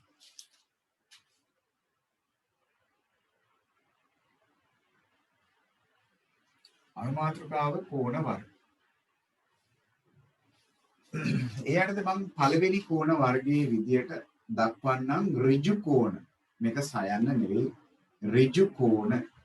මෙන්න පළවෙනි කෝණ වර්ගය. ඍජු කියලා කියන්නේ හරි කෙලින් කියන එක. ඍජු පුද්ගලයෙක් කියන්නේ එහෙට මෙහෙට වැන්නේ නැති හරි ස්ථීර කෙලින් පුද්ගලයෙක්. ඍජු කියලා කියන්නේ හරි කෙලින් කියන එක. ඒතකොට ඍජු කෝණයක් කියන්නේ මේ අපිට අවට පරිසරයේ වැඩිපුරම දක්නට ලැබෙන කෝණ වර්ගය. වැඩිපුරම දක්නට ලැබෙන කෝණ වර්ගය තමයි ඍජු කෝණ කියන්නේ. මේ කෙලින් ඉර අපි හඳුන්වනවා සිරස් රේඛාවක් නෙමෙයි. කෙලින් අතර තියෙනවා අපි කියන්නේ සිරස් කියලා. සිරස් සහ තිරස්. මේම හරස් අතර තියෙනවා අපි කියන්නේ තිරස් කියලා. සිරස් සහ තිරස්. සිරස් 7යි තිරස් 7යි. මෙන්න මෙහිම රේඛා ඛණ්ඩ දෙකක් එකිනෙක මුණ ගැසීම තුලින් මේ L එකක් හැදෙනව නේද? ඉංග්‍රීසි හෝඩියේ කැපිටල් L අකුර ඉංග්‍රීසි හෝඩියේ ඔක්කොමල කැපිටල් L අකුර දන්නවනේ. අන්න ඒ L අකුරේ ෂේප් එකට මෙන්න මේ කියන රේඛාවයි මේ කියන රේඛා ඛණ්ඩයයි අතර මෙන්න මේ පැත්තෙන් තියෙන මෙන්න මේ ગેප් එක. මෙන්න මේ පරතරයට අපි කියනවා ළමයි මොකක් කියලාද? ඍජු කෝණය. මේ පැත්තට තියෙන ગેප් එක නෙවෙයි මේ පැත්තට තියෙන ગેප් එක. හරි ඒක මතක තියාගන්න. ඍජු කෝණයක් කියන එක මතක තියාගන්නේ කොහොමද? ඉංග්‍රීසි හෝඩියේ මොන අකුරද? Capital L අකුර. ඒ අතර තියෙන මේ කැපිටල් L අකුරක තියෙන පරතරයේ තියෙන කෝණ අපි හඳුන්වනවා මොන කෝණ කියලාද? ඍජු කෝණ කියලා. මොකක් කියලාද? ඍජු කෝණ. ඒවට අපි කියන්නේ ඍජු කෝණ. ඒත් එකම දෙවෙනි කෝණ වර්ගයේ තමයි මෙන්න මේ කියන ඍජු කෝණයකට වඩා අඩු ગેප් එකක් අඩු පරතරයක් තියෙන ඒවා. ඒවා අපි හඳුන්වනවා සුළු කෝණ කියලා. ඍජු කෝණයට වඩා පොඩි කෝණ. හරි ඒ ગેප් එක ඍජු කෝණයට වඩා පොඩි. මෙන්න මේ වගේ පරතරයක්. මෙන්න මේ වගේ පරතරයක්. මේ කියන රේඛා ඛණ්ඩ දෙක අතර පරතරේ L අකුර හැකිලිලා වගේනේ හරියට නිකන් V shape එක. V අකුර. දැන් මේකත් ඔන්න L අකුරක් අනිත් පැත්තටනේ. මේකත් L අකුරක් ඔළුවෙන් හිටන් ඉන්නේ. මේ ඇවිල්ලා ඍජු කෝණයක් තමයි. මේ ඇවිල්ලා ඍජු කෝණයක් තමයි. මේ කැපිටල් L අකුර කන පිට ගහලා අනිත් පැත්තට තියෙනවා. ඒක ප්‍රශ්නයක් නෑ. L හරියටම මෙහෙමම තියෙන්න ඕනේ නෑ. ඒක ඔළුවෙන් හිටන් ඉන්නත් පුළුවන්. පැත්තට හැරිලා තියෙන්නත් පුළුවන්. මේ ඔක්කොම ඇවිල්ලා ඍජු කෝණ තමයි. මේ ඔක්කොම ඇවිල්ලා ඍජු කෝණ. මේ ඔක්කොම ඍජු කෝණ. සුළු කෝණ කියලා කියන්නේ ગેප් එක මොකක් වෙන්න ඕනේද? L එකට වඩා කුඩා වෙන්න ඕනේ. L එකට වඩා පොඩි වෙන්න ඕනේ. මෙන්න මේ වගේ ગેප් එකක්. දැක්කද? L අකුර පොඩි වෙන්න ඕනේ. L අකුරට වඩා පොඩි වෙන්න ඕනේ. ඒ වලට අපි කියන මොන කෝණ කියලාද? සුළු කෝණ කියලා. ඒව ඇවිල්ලා සුළු කෝණ. ඊළඟට කැපිටල් L අකුරට වඩා ලොකු වෙන්න ඕනේ. ඒවලට අපි කියනවා මහා කෝණ කියලා. ඒවලට අපි කියනවා මහා කෝණ කියලා. කැපිටල් L අකුරට වඩා කැපිටල් L එක තියෙනවනේ. L එකට වඩා විශාල වෙන්න ඕන. ඒවලට අපි කියනවා මහා කෝණ කියලා. මෙහෙම L අකුර දිග ඇරිලා තියෙන්න ඕනේ. L අකුර ඈත් වෙන්න ඕනේ. L shape එකට වඩා විශාලයි මේ. කැපිටල් L අකුරට වඩා විශාල වෙන්න ඕනේ. කැපිටල් L අකුරට වඩා විශාල වෙන්න ඕනේ. එවැනි කෝණ අපි හඳුන්වනවා මොන කෝණ කියලාද? අන්න මහා කෝණ කියලා මේ. දැක්කද? L අකුර දිග ඇරිලා. L අකුරට වඩා විශාල. ඒ වෙයිලා මහා කෝණ. එහෙනම් කෝණ වර්ග තුනක් කිව්වා. එකක් තමයි හරියටම කැපිටල් L අකුර ෂේප් එකට තියෙනවා නම් ඒ වලට කියනවා කිව්වා මොකක් කියලාද? ඍජු කෝණ කියලා. L අකුරට වඩා පොඩි වෙච්ච ඒවා ગેප් එකක් තියෙනවා නම් ඒ වලට බලන්න කිව්වේ සුළු කෝණ කියලා. කැපිටල් L අකුර පොඩ්ඩක් දිග ඇරිලා තියෙනවා නම් ඈත් වෙලා තව තියෙනවා නම් ඒ වලට අපි කියනවා කිව්වා මහා කෝණ කියලා. හතරවෙනි කෝණ වර්ගය තමයි සරල කෝණ. ළමයි සරල කෝණ කියන්නේ ටිකක් විශේෂයි. ඒක හඳුනා ගන්න හරිම ලේසි. සරල කෝණයක් කියලා කියන්නේ ළමයි රේඛා ඛණ්ඩ දෙකක් රේඛා දෙකක් එකිනෙක හමු වෙනවා මෙන්න මෙහෙම. මෙන්න මෙහෙම හඳෙන් හරි අර්ධයක්. මම මේකට කියනවා අඩසඳක් කියලා. හඳෙන් හරි අර්ධයක්. එහෙම නැත්නම් හඳ භාගයක්. මෙන්න මෙච්චර ગેප් එකක් තියෙනවා නම් හඳ භාගික ગેප් එකක් තියෙනවා නම් අඩ සඳක ગેප් එකක් තියෙනවා නම් ඒවලට අපි කියනවා සරල කෝණ කියලා. හරි හිතන්නකෝ මෙහෙම මේ හඳෙන් හරි අර්ධයක්. මේ රේඛා ඛණ්ඩ දෙකක් එකිනෙක හමු වෙලා හැදෙනවා කොච්චරද? අඩ සඳක් හැදෙනවා. හඳෙන් හරි අර්ධයක්. එවැනි කෝණ වලට අපි කියනවා මොකක් කියලාද? සරල කෝණ. දැන් කෝණ වර්ග කීයක් කියලා දුන්නාද? 4ක්. එකක් ඍජු කෝණ, ඒ කියන්නේ කැපිටල් L අකුරේ ෂේප් එක. ඊට වඩා පොඩි ඒවා සුළු කෝණ. ඊට වඩා ලොකු ඒවා මහා කෝණ. ඒත් එක්කම අඩ සඳක් තියෙනවා නම් හරියට නිකන් සිම්පල් L අකුර වගේ නේද? අඩ සඳක් තියෙනවා නම් ඒවලට අපි කියනවා සරල කෝණ කියලා. වෘත්තකින් හරි භාගයක්. වෘත්තකින් හරි භාගයක හිඩසක් තියෙනවා නම් ඒවලට අපි කියනවා සරල කෝණ කියලා. මීටත් වඩා විශාල ඒ කියන්නේ අඩ සඳටත් වඩා විශාල කෝණ වලට අපි කියනවා පරාවර්ත කෝණ කියලා. මොනවාද? පරාවර්ත කෝණ. මේ තමයි කෝණ ආකාර පහ. පරාවර්ත කෝණ. පරාවර්ත කෝණ කියන්නේ මේ අඩ සඳටත් වඩා විශාල වෙන්න ඕනේ. මෙන්න මෙහෙම. දැන් කට්ටිය කල්පනා කරાવી මෙයා මොකද්ද මේ ඇන්දේ? ඉස්සෙල්ලා මෙයා මෙතනත් ඇන්දානේ ඒක සුළු කෝණයක් නේ කියලා. ඒක සුළු කෝණයක් නේ කියලා. නැහැ ළමයි. මේකෙදි මට කෝණය මොකද්ද කියන එක කියන්න බෑ. මෙහෙම විතරක් ඇඳලා තිබ්බොත් කෝණය මොකද්ද කියලා මට කියන්න බෑ. රේඛා දෙක විතරක් ඇඳලා තිබ්බට කෝණය නම් කරන්න බෑ මට. හොඳට අහන් ඉන්න ලියන්න එපා. මෙහෙම අපිට රේඛා ඛණ්ඩ දෙක විතරක් ඇඳලා තිබ්බොත් කෝණය මට කියන්න බෑ. ඇයි කියන්න බැරි? අර කියන වක්‍රය ඇඳලා නැහැ. අර කියන වක්‍ර දිග ඇඳලා නැහැ. ඒකෙන් තමයි කියන්නේ කෝණයේ වර්ගය මොකද්ද කියලා. ඒ කියන්නේ ඒ වක්‍රයේ කෙනෙක්ට මේ පැත්තට අඳින්න පුළුවන්. තව කෙනෙක්ට ඕන නම් මේ පැත්තට අඳින්න පුළුවන්. එතකොට දැන් පරාවර්ත කෝණ කියන්නේ මේ පැත්ත. අඩසඳටත් වඩා විශාල වෙනවා. මෙන්න මේ කියන අඩසඳ අර්ධ වෘත්ත කොටසටත් වඩා විශාල වෙනවා නම් අඩසඳකටත් වඩා විශාල පරතරයක් තියෙනවා නම් අන්න අපි කියනවා මොකක් කියලාද ඒක? පරාවර්ත කෝණයක් කියලා. ඒකට අපි කියනවා පරාවර්ත කෝණයක් කියලා. හිතන්නකෝ මෙහෙම. දැන් ප්‍රමෝෂ කල්පනා කරાવી ඉතින් මේ ඇන්තේ කැපිටල් L අකුරනේ. එහෙනම් මේක ඉතින් ඍජු කෝණෙනේ. අන්න එහෙම දැන් ප්‍රමෝෂ කල්පනා කරනවා ඇති. මේ ඇඳලා තියෙන කැපිටල් L අකුරනේ. ඒ කියන්නේ ඉතින් එහෙමනම් මේක ඍජු කෝණයක් වෙන්න ඕනේනේ. එහෙම කියන්න බෑ. ඇයි එහෙම කියන්න බැරි අපිට? අපිට කෝණේ ලකුණු කරලා දීලා නැහැ. වක්‍ර දිග ලකුණු කරලා දීලා නැහැ. අපි ඉතින් මේ පැත්තෙන් මාක් කරොත් මේ දිශාවෙන් මාක් කරොත් නම් ඒක ඍජු කෝණයක් තමයි. හැබැයි මම මාක් කරන්නේ මේ පැත්ත. බලන්න අඩසඳකටත් වඩා ලොකු වෙලා නේද? අඩසඳකටත් වඩා ලොකු වෙලා නේද? අඩසඳක් කියන එක දන්නවනේ. වෘත්තෙන් භාගය. අඩසඳකටත් වඩා ලොකු වෙලා. එතන තමයි ગેප් එක. එච්චර ලොකු ગેප් එකක්. එහෙනම් ඒව මොනවාද? පරාවර්ත කෝණ. එහෙනම් කෝණාකාර පස්විදියක් තිබ්බා. මොනවාද කෝණාකාර පස්විදිය? කැපිටල් L අකුරු ෂේප් එකට හිඩස පිහිටනවා නම් එතන හිඩස මෙන්න මේ ආකාරයෙන් පිහිටනවා නම් ඒවට අපි කියලා කිව්වා ඍජු කෝණ කියලා. L අකුර පොඩි වෙලා නම් L අකුරට වඩා පරතරේ පොඩි වෙලා නම් ඇකිලිලා නම් ඒව සුළු කෝණ. ඒක ටිකක් ලොකු වෙලා නම් ඒක ඇවිල්ලා මහා කෝණ. ඒත් එක්කම අඩසඳක හැඩේ පරතරයක් තියාගෙන ඉන්නවා නම් මෙන්න මේ වගේ අඩසඳක හැඩේ ඒක සරල කෝණ. ඊටත් වඩා විශාල වෙලා නම් අඩසඳකටත් වඩා විශාල වෙලා නම් අන්න කියනවා අපි මොකක් කියලාද? පරාවර්ත කෝණ. කෝණ වර්ග පහ නැවත පොඩ්ඩක් ඔළුවට ගමු. ඍජු කෝණ තියෙනවා. සුළු කෝණ තියෙනවා. මහා කෝණ තියෙනවා. ඍජු කෝණ තියෙනවා. සුළු කෝණ තියෙනවා. මහා කෝණ තියෙනවා. අඩසඳක් වගේ තිබ්බනම් ඒක සරල කෝණයක්. ඊටත් වඩා ලොකු නම් ඒකට අපි කියනවා පරාවර්ත කෝණ. මතකද දැන් කෝණ වර්ග පහ ඍජු කෝණ තියෙනවා. සුළු කෝණ තියෙනවා. මහා කෝණ තියෙනවා. සරල කෝණ තියෙනවා. ඒත් එක්කම පරාවර්ත කෝණ තියෙනවා. පැහැදිලිද දැන් කෝණ ආකාර පහ? නෙතුකි මතකද නින්ද ගිහිල්ලාද කොහෙද නෙතුකිට මං හිතන්නේ නැද්ද නෑ ඇහැරලා ඉන්නේ. හරි. එහෙනම් ඔන්න කෝණ වර්ග පහ. හරි. දාගමු කරුණාකර අඩිරුල පාවිච්චි කරන්න කෝණ අඳිනකොට. අඩිරුල පාවිච්චි කරන්න. දැන් අඳින්න වෙලාව තියෙනවා.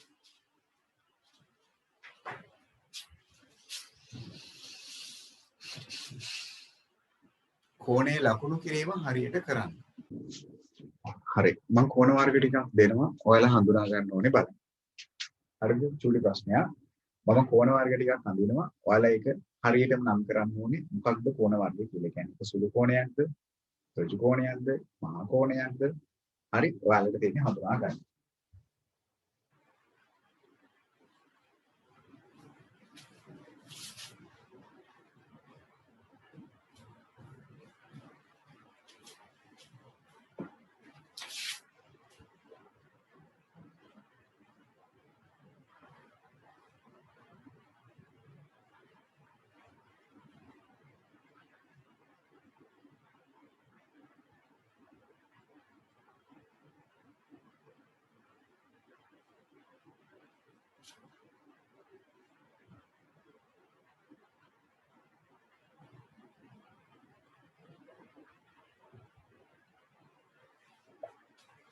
හරි. පහත් දැකන ඔන්න කෝණ වර්ග ටික නම් කරන්න තියෙනවා. රූපය ඇඳ ගන්න ඕනේ.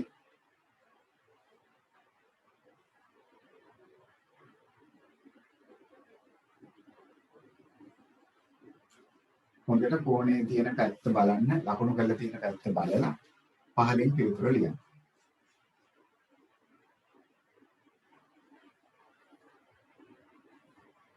කෝණේ ලකුණු කරලා තියෙන පැත්ත හොඳට බලන්න.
හරි. කෝණ වර්ග ඔන්න මාක් කරලා තියෙනවා රූප සටහන් පහක්. හරියට ඇඳ ගන්න ඉස්සෙල්ලා.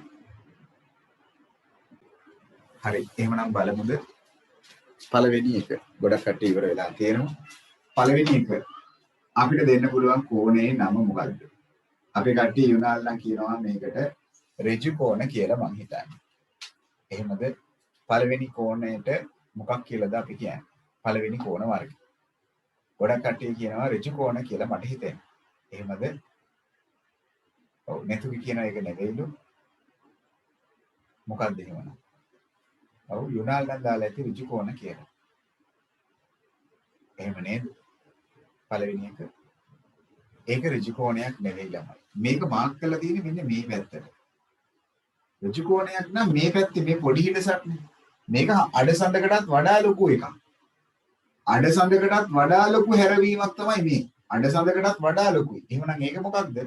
පරාවර්ත කෝණ. අන්න හරි. මේ ඇවිල්ලා පරාවර්ත කෝණ. අඩසඳකටත් වඩා විශාලයි. එහෙමනම් මේක පරාවර්ත කෝණයක්. එතකොට එහෙමනම් මේක කැපිටල් L අකුරට වඩා නම් ලොකුයි. හැබැයි අඩසඳකට වඩා නම් පොඩි. එහෙනම් මේ ඇවිල්ලා හසිනි කියනවා හරි. මේ ඇවිල්ලා එහෙමනම් මහා කෝණයක් වෙන්න ඕන. මේ ඇවිල්ලා මහා කෝණ. මේ ඇවිල්ලා එහෙමනම් මහා කෝණයක් වෙන්න ඕන. අඩසඳකට වඩා අඩුයි. හැබැයි කැපිටල් L අකුරට වඩා නම් ලොකුයි. මේක එහෙමනම් මහා කෝණය. හරි නේද? ප්‍රමෝෂ. හරි. ඊළඟ එක ගත්තොත් අඩසඳක් තමයි ඔන්න තියෙන්නේ. මෙන්න අඩසඳක් තියෙන්නේ. එහෙනම් මේක මොකක් වෙනවද? අන්න හරි. එහෙනම් මේ තුන්වෙනි එක ඇවිල්ලා සරල කෝණයක් වෙන්න ඕන. මේ ඇවිල්ලා සරල කෝණය. අඩසඳක් නෙදී. මේක ඇවිල්ලා එහෙමනම් සරල කෝණයක් වෙන්න ඕන. අඩසඳක් තමයි තියෙන්නේ. ඊළඟ එක ගත්තොත් මෙන්න මේ කෝණය කැපිටල් L අකුරේ ෂේප් එකට අඩුයි. L අකුර පොඩි වෙලා තියෙන්නේ. එහෙනම් ඒක ඇවිල්ලා අන්න හරි. ඒක ඇවිල්ලා ගන්න වෙන්නේ අපිට කවුරු කියලාද? අන්න හරි සුළු කෝණයක් කියලා. L එකට වඩා පොඩිනේ. එහෙමනම් ඒක සුළු කෝණයක්. ඒක ඇවිල්ලා සුළු කෝණයක්. අවසාන කාරණේ අන්තිම කාරණේ මොකක්ද ඔයගලගේ අදහස? අවසාන කාරණේ. සිතුම්ලි මොකද හිතන්නේ? එහෙනම් අවසාන කාරණේ මොකක් වේවිද එහෙනම් අන්තිමේ? ඔව්. හසින කියනවා හරි. මේක ඇවිල්ලා කැපිටල් L අකුර හැඩයට මේ තියෙන L අකුරක් ඔළුවෙන් හිටන් ඉන්නේ. L අකුර ඔළුවෙන් හිටන් ඉන්නේ. එහෙමනම් ඒ ඇවිල්ලා මොකක්ද? ඍජු කෝණයක් වෙන්න ඕන. ඒ ඇවිල්ලා ඍජු කෝණයක් වෙන්න ඕන. මෙන්න කෝණ වර්ග 5. පරාවර්ත කෝණයක්, ඒත් එක්කම මහා කෝණයක්, ඒත් එක්කම සරල කෝණයක්, ඒත් එක්කම සුළු කෝණයක්, ඒත් එක්කම ඍජු කෝණයක්. ඔන්න කෝණ ආකාර 5. ඔක්කොම හරිද කට්ටිය? කෝණ වර්ග 5 හඳුනා ගැනීම හරි. හොඳයි. ගොඩක් කට්ටිය හොඳයි. වැඩේ ඔක්කොම හරි කියලා තියෙනවා. මනුෂ්‍ය හොඳයි. ඔන්න කෝණ වර්ග ටික. දෙවෙනි ප්‍රශ්නේ ඔන්න මම පොඩි වෙනසක් කරනවා. ඔයාලට හොයන්න දෙනවා දැන්.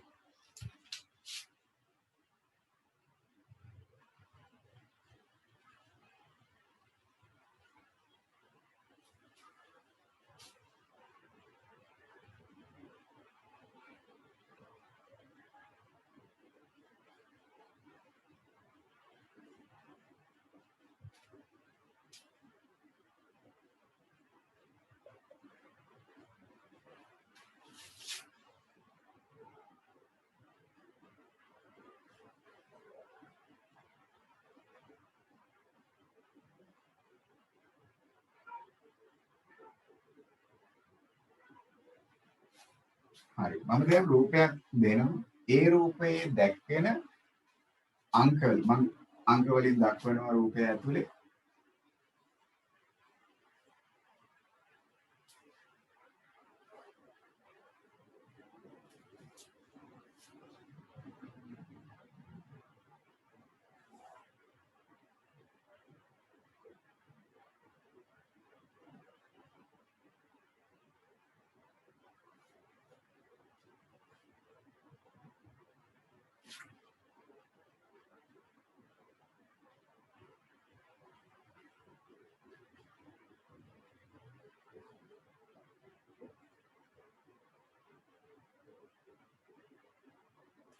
රූපේ ලස්සනට අඳ ගන්න.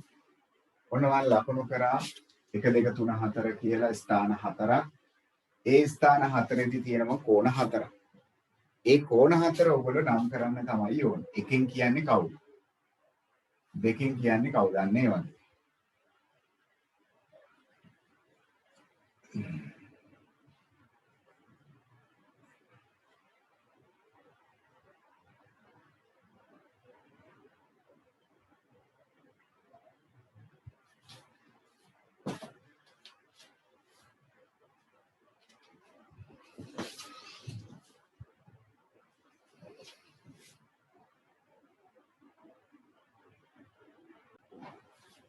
right. ගොඩක් කේවර වෙලා තියෙනවා. බලමුද? දෙන්නේ හරි. හොඳයි. පළවෙනි කෝණ මාර්ගය. මොකද ඔයගොල්ලෝ හිතන්නේ?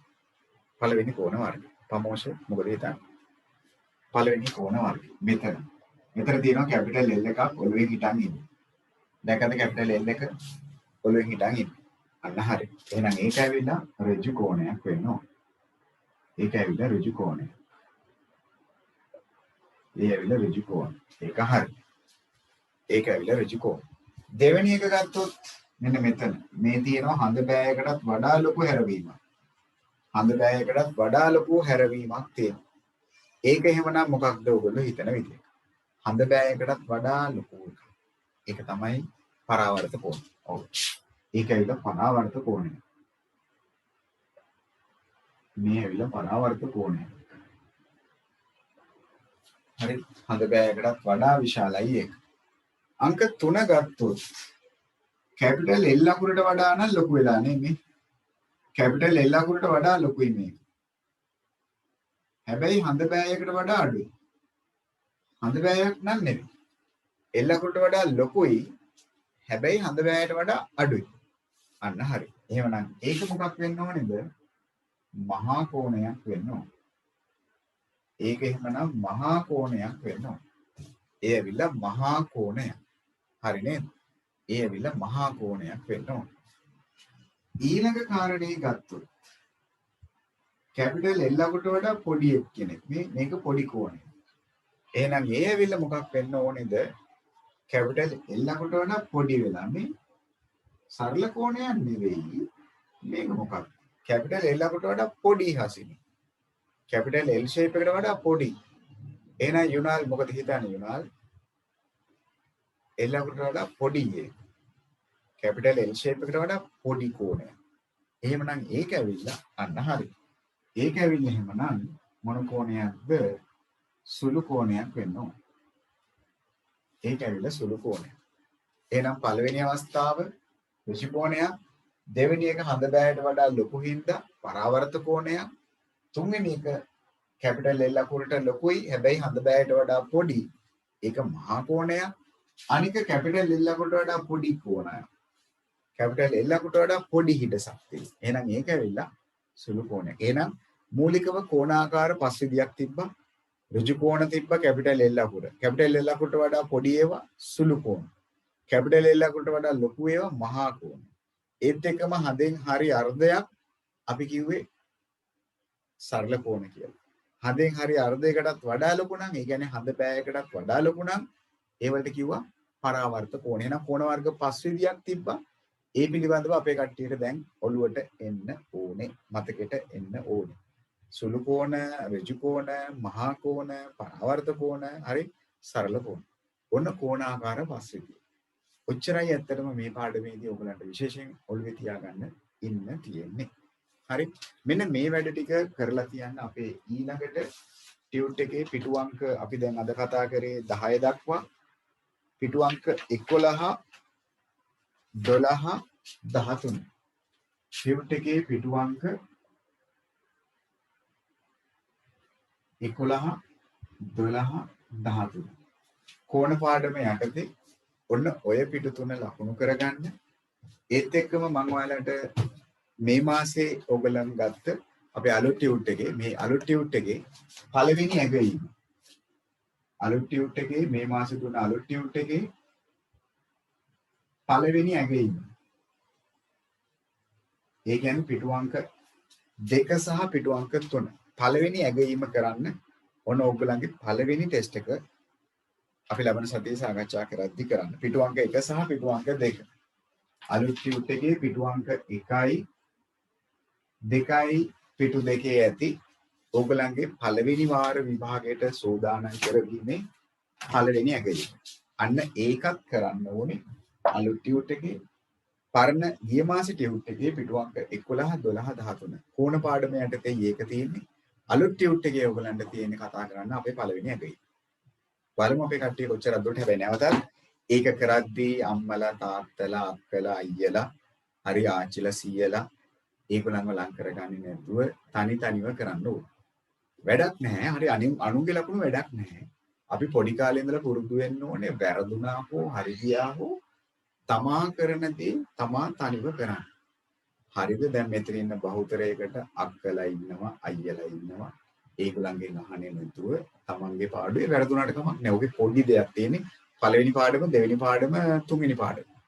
පළවෙනි පාඩම් තුනෙන් තමයි පළවෙනි ඇගීම ගොඩ නැගෙන්නේ. හරි? ඒ විදිහට දෙවෙනි, දෙක, තුන කියලා පේපර් 4ක් 5ක් විතර ඔයගොල්ලන්ට දීලා තියෙනවා. ඔන්න පළවෙනි වාරයට සූදානම් කරගන්න. කරුණාකර ඔන්න හරියට නැවතත් කියනවා අවංකව අනිත් අයගේ ලකුණු මට වැඩක් නැහැ. තමාට පුළුවන් විදියට. තමාට ගන්න පුළුවන් ලකුණු 50ද ලකුණු 50 තනිව ගන්න. කියලා දෙන්නවොත් කියලා දෙන්න එන්න එපා කියන්නේ. හරිද හසිනි? අක්කට දැන් වැඩ නැති වේවි. ලබන හැටින් පස්සේ ඒ නිසා කරුණාකර අක්කලාගෙන් කවුද නැතු කී අයියාගෙන් අහන්න නැතුව තනි තනිව තමන්ගේ පාඩුවේ වැඩ ටික කරන්න. හරිද සිතුම්ගේ? අක්කගෙන් අහන්නේ නැතුව චෙනාය අයියාගෙන් අහන්න නැතුව තමන්ගේ පාඩුවේ වැඩ ටික කරන්න. හරිද? හරි. හොඳයි. එවනම් අදට වැඩේ මෙතනින් නතර කරන්න. ඔක්කොමලට එනම් ආයුබෝවන් සුබ රාත්‍රියක් පරිස්සමෙන් ඉන්න එහෙමනම් උත්සන්නයක් ඔයාලට.